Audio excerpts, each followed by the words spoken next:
Hello Scuba team, heading off in less than 2 weeks. My name is Millie. I know I've spoken to many of you over the last few weeks, getting you organised. And as what always happens, the last 2 weeks, lots of questions coming in, lots of last minute thoughts. So putting this little video together to answer those questions to help you all. So pull up a chair, grab a coffee and paper and pen, and let's get you organised. Starting with your flights. All planned a week on Friday. You are all going to arrive at Heathrow or from America and coordinate in. But for those of you that are leaving Heathrow, I'm not giving you a team list, and I do not want you to make a fuss at Heathrow. I want you to all individually just go through very calmly and just have all your paperwork ready, and you will be fine. Everybody is getting through, absolutely no problems whatsoever. So that is good. Then so on the other side, that's when you can all meet up with each other and start the chatting. When you arrive at San Jose, you are all going to be picked up by one of the lovely staff members from the Scuba team. Please will you look out for the Costa Rica Leap Scuba team, because on the same flight is the adventure team. So that's why there are so many of you. Do not get on the wrong bus. So the Scuba team, you guys are going to be picked up at the airport and driven straight to Quibos, which is another hour-and-a-half's drive, and I will discuss what happens. But you know, just get on the right bus. Insurance. I know it's death by insurance, isn't it? Battleface, INS and the DANs, but between the three there's no going around, better way to go around it right now. You have to have all three. Top tips for your INS. Some of you might have seen the little video that we produced, but questions that people always ask is, what is the beneficiary? That is a parent. Put the parent's name, one parent and their passport number. And when it comes to choosing an option, which plan, choose option 2. The last bit of admin will happen on Thursday next week, the day before you fly. This is when you get your QR code to enable you to get onto the flight. That is the salud.com. You have a look in your MyLeap, that is where the link is. We're on hand clearly next Thursday to help if people get stuck, but that's the last bit of gritty admin for your trip. Scuba equipment. Okay, please take everything which is in the MyLeap. It is there for a reason and you really do need it. So don't think I can do without it. It's all required. Scuba is a very technical sport. So, and just remember, you know, you get what you pay for in this life. Top tip for everybody is earplugs. Costa Rica is so noisy. It is, you know, especially in the houses that you're going to be staying in, you're going to have tropical birds screeching all night, chickens and dogs. So a pair of good earplugs is always a top recommendation. Your itinerary. Okay, this is how it's going to work on the ground. You're all going to arrive as one big group. I think there's 18, 19 of you on the last count. And you're going to be split into 3 houses. Now the 3 houses are run, they are local Costa Rican family houses. So you're going to be in charge each one has a Costa Rican mama who is going to look after you. And just you can imagine what you're going to get there. Kind of Spanish, they're going to shout at you the whole time in a loving way, but that's how the Spaniards work, the Costa Rican Spaniards. And it's very kind of basic old farmhouses, but brightly painted, squeaky clean. You're going to have bunk beds, 2 meals a day included with them, breakfast and supper. They are pretty strict. You just kind of follow their rules, taking shoes off at the door. They've got all the hand sanitizers. They don't want people from each house coming in because they are trying to, keep to the kind of bubble effect. So just respect all their local rules. But they will love you and look after you. And the more you charm them, the more they'll do for you, including your laundry and everything else that you need. So, just on my little list, cold showers, but you're not going to worry about that because it's so hot. Single beds, but in one of the houses I know there's bunk beds. they provide you with all the linen and towels and everything, but it's always good to take an extra towel because you're scuba diving, they get manky so quickly, don't they, with the salty water. So just take a couple in your bag. Some of you are asking, do I need to take a little gift? It would be nice, just something really, from your local hometown, whether it's kind of, I don't know, from England, a kind of pot of honey or some English tea bags, anything kind of weird and kind of very much local to where you're coming from, starting your journey. So you're going to be divided into these 3 houses. So at this point, please let us know if there are any friendship groups amongst you, anybody that you really want to be in the house with. 2 of the houses are a 5-minute walk from the dive centre, and the 3rd house is a 15-minute walk up the hill.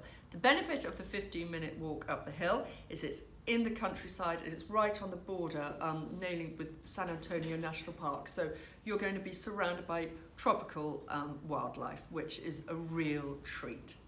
But again, it's where your earplugs come in handy because, birds, they just go on all through the night.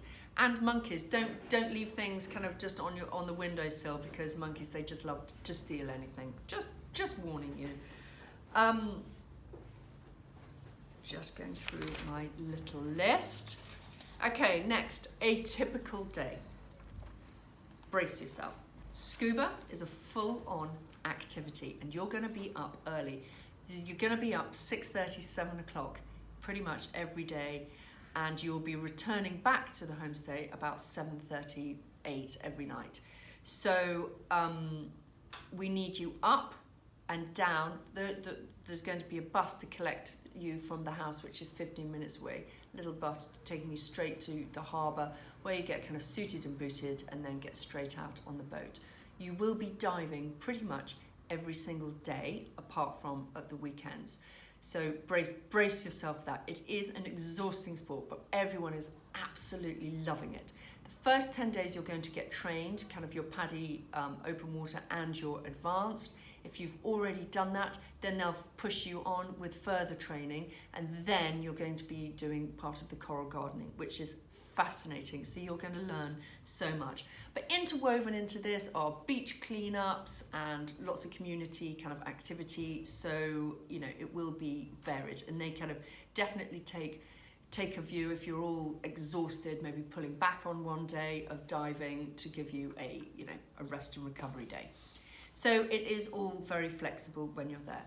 At the weekends, there is loads to do. Exploring San Antonio Manuel National Park, you're going to do that probably on your first weekend. Highly recommend the zip wires and the high bridges tour, the waterfall tours, it's all there.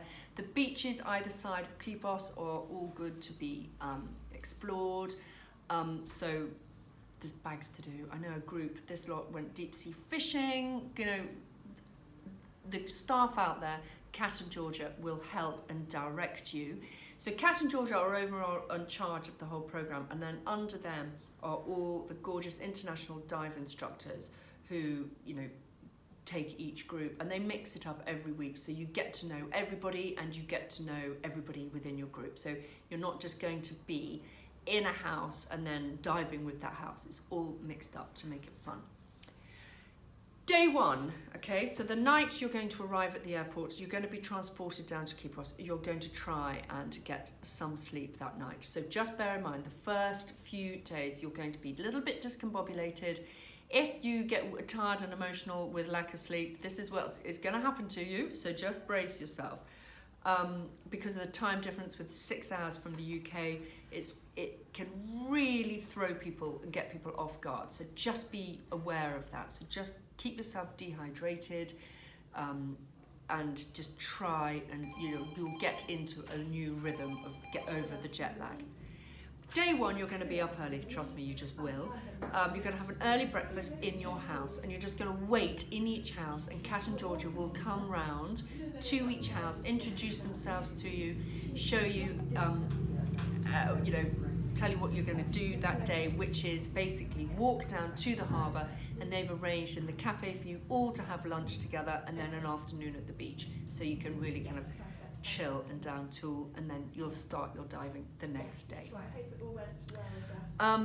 With regard to kind of basic things, basic questions, money. Just take your Revolut card, Monzo card, a debit card. They all work. There's ATMs everywhere in Costa Rica. And that's where you get the local currency out, which is colones. Take $100 out if you want, but don't try and get the local currency out at home because there's just no point. Health and safety. There's a great doctor in the town of Quipos, so any kind of problems, cuts, infections, sore ears, you will be dealt with very, very swiftly in town, so that is really good. Is it expensive in Costa Rica? Yes, brace yourself, it is expensive. So I know we kind of said, kind of £80 a week, but you really got to set a budget. There are lots of little local cafes, but there are also lots of really nice cafes where you can have smoothies and sushi and all this type of food. So you've got to set a budget and really work within your budget. At the weekends, for example, if you were going zip wiring, that's going to cost you $60. If you were going to go to deep sea fishing, that's going to be over $100. So bear those extra weekend activities completely as a kind of separate pot to dip into. But the only thing you're really going to have to spend money on every day is a lunchtime snack, which in the local cafe you should not be spending more than $10 a day on a sandwich and a drink. So that is that. So have a wonderful time. Oh, the form. Attached to this email is a form which we really want you to fill out before you get there and print off and take with you. Part of that form is the medical. Remember, you only have to get your medical questionnaire signed off if you've said yes to any of the issues. Okay? So that's over and out from me. Have a great time.